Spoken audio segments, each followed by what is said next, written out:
এখন কেন্দ্র সরকারের যে বঞ্চনা, সেই বঞ্চনা তো পশ্চিমবাংলা তথা গোটা ভারতবর্ষেই কিন্তু অব্যাহত আছে।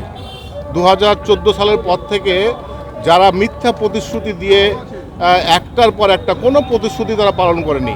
আজকে কৃষকদের হত্যা থেকে শুরু করে কৃষক বিল বলুন, আপনার কাশ্মীরকে নিয়ে বলুন, তারপরে আপনাদের আবার এই যে নতুন করে ওয়াকআপ বিল, আবার এই যে ওষুধের দাম বৃদ্ধি, তার ফাঁকে ফাঁকে ওষুধের দাম বৃদ্ধি, মানে একের পর এক হামলা হতেই আছে। ঠিক আছে, সাধারণ মানুষকে বিপর্যস্ত করে মারছে।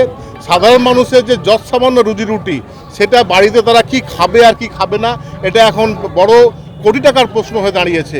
মানুষ আজকে সেই টাকা তারা তাদের পরিবারের সচ্ছলতার সহিত তারা কিন্তু জীবনযাপন করতে পারছে না। সেই টাকাটা পুরোটাই কিন্তু কেন্দ্র সরকারের ভাড়ারে ঢুকছে।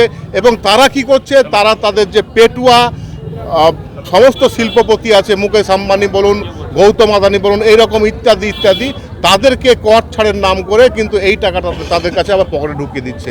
তো বকলমে যেটা হচ্ছে সেটা হচ্ছে ধরুন জনসাধারণকে লুণ্ঠন।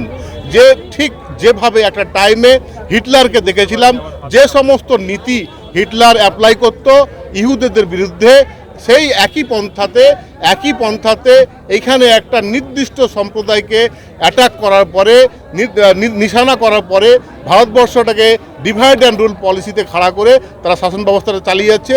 মানুষ আস্তে আস্তে বুঝতে পারছে। এরপরে দেখবেন যেখানে বিজেপি আছে, পাড়ায় মহল্লায় যেখানে থাকুক না কেন, রাস্তাঘাটে মানুষ এরপরে কি হিন্দু কি মুসলিম কি খ্রিস্টান কি ইসাই সবাই তেড়ে তেড়ে প্রত্যেকটা বিজেপি কর্মীকে নেতাকে ধরে কিন্তু তাদের জামা প্যান্ট খুলবেন, চট থাপ্পড় মারবে। বাংলা টুডে নাও